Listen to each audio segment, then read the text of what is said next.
Well, Paul has just spent the first 11 chapters explaining to the Christians of Rome that the gospel of Jesus Christ is extended to both the Jews and the Gentiles. Then in chapter 12, he shifts gears. Therefore, he says, and he begins to lay out the implications of that gospel. Not with vague, flowery ideas, not with ideas that you could put on a Hallmark card or read at a wedding. Not like love is patient and love is kind. No, he's specific. Here in just this short passage, he lays out admonitions of what it means to be a Christian. As Christians, if we are to lead Christ-centered, cross-shaped lives, we are to be devoted to one another in love. Honor one another above ourselves. Hate what is evil. Cling to what is good. Never be lacking in zeal. Keep our spiritual fervor. Serve the Lord. Be joyful in hope, faithful in prayer. Share with the Lord's people who are in need. Practice hospitality. Bless those who persecute you. He goes on and on and on. I could spend the next 6 months of sermons on this passage. I counted 23 admonitions of what it means to be a Christian. What it means to live a Christ-centered life, a cross-shaped life. But don't worry, we're not going to get stranded on these 13 verses. We'll move on. Eventually, we'll move on. So don't worry. But for now, we're going to look at these verses. These are troubled times, tumultuous times. We know that every time we open a newspaper, we turn on the TV, every time we fire up our computers or our phones, and it's not going to get any better. This virus shows no signs of quietly drifting away. This disease is going to be with us for a long time. It's estimated that 100,000 people in the United States got infected by the virus yesterday. Almost 1,000 of them died just yesterday. 180,000 people died so far in the United States. And it's estimated that well over 200,000 will die by the end of the year. Besides that, there are fires all around us. Even here, near the ocean, breezes coming up terrible. It's sometimes hard to breathe with all this smoke. If you got asthma, it's tough.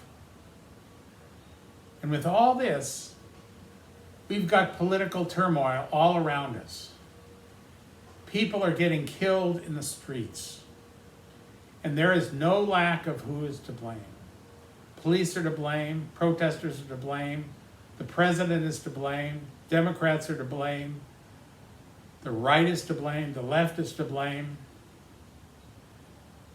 And all this is not going to get any better. Today we're beginning a heat wave. And traditionally, the presidential race really heats up after Labor Day. And well, Monday is Labor Day. So the chaos is just beginning. And through it all, Paul is demanding that if we are to live Christ-centered lives, cross-shaped lives, this is what we must do. Of course, we have to focus on our relationship with God. But we also have to focus on two sideways directions. Two directions with people. inside our circle of friends and family, that's one. And as we look beyond our circle of friends and our family and beyond the circle of our church family, if we look beyond them, we look to society, our relationship to the people in society. Now, it's easy to figure out what to do. It's easy because we can divide people into camps of right and wrong. People who are doing the right thing and people who are doing the wrong thing. People who are doing good and people who are doing evil. Us and them. We just need to ask our friends what to do. After all, we hang out with people who think just like we do. Just look at the terrible things they do, we hear. How they are destroying our freedoms, how they are killing people, how they are tearing down this country, how they are destroying our society. It's so easy to point fingers. We all do it. I do it. We all do. It's so easy that jokes just sort of flow out of us.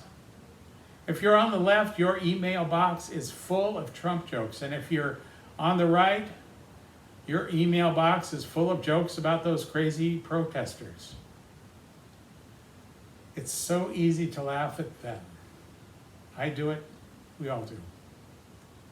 The people we hang out with send us jokes, and we pass them on without even thinking. But when something is easy, we need to beware. And Paul pulls us back from pointing fingers.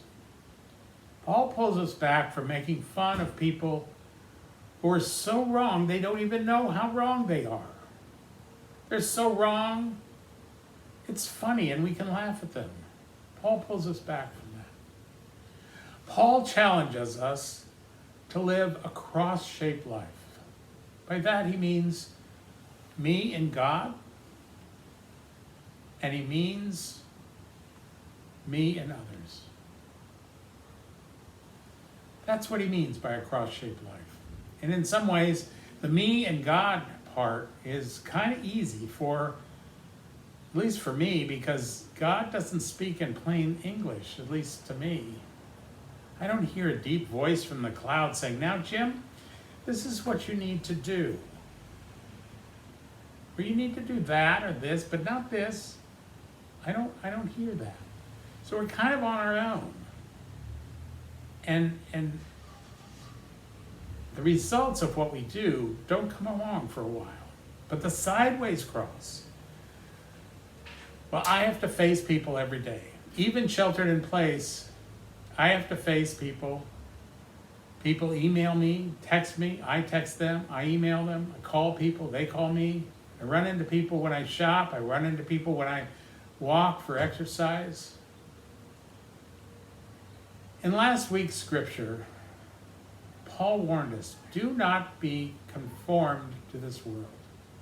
But that's awfully hard.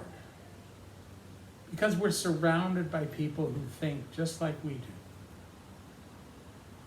Do not be conformed to this world, but shape this world, is Paul's message from last week. Now, in some ways, that's nice and comfortable message. That's a nice, comfortable message on a Sunday morning, sitting in a pew or sitting in your couch in your living room, because it's just a comfortable way to think about it. But when we start outside, we start interacting with people outside, it gets complicated, and that's where Paul draws us in. Paul says this is complicated, and he gives the specific ways to live this cross-shaped life.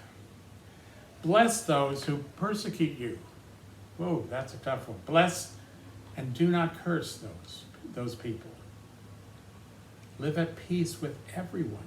Not with just the people you like, with everyone. Do not take revenge. Do not be overcome by evil, but overcome evil with good. It's a tough one too.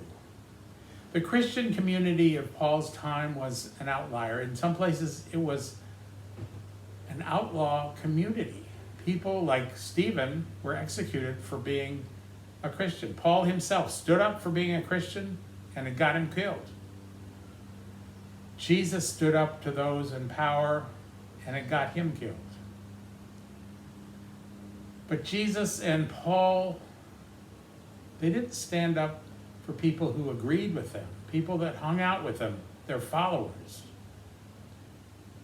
Jesus stood up with those on the outside, tax collectors, women who were not treated as equals, prostitutes, thieves, sinners, people from cultures that the Jews hated, and Jews who were on the outside of their own cultures. He was always on the side of people outside. Jesus told us, and later Paul told us, to go back to the Hebrew Testament, back to the prophet Micah, where he says, "And what does the Lord require of you? To act justly and to live mercy and to walk humbly with your God."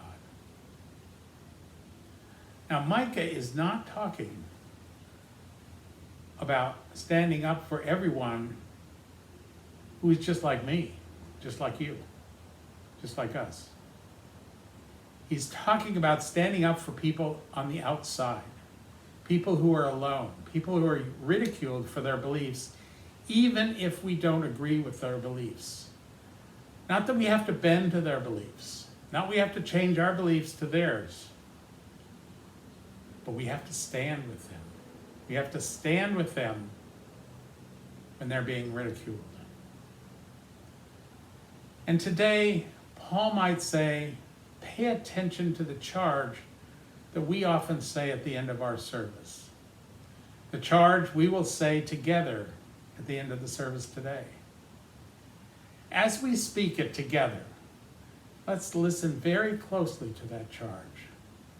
For this is what a cross-shaped life looks like. Amen.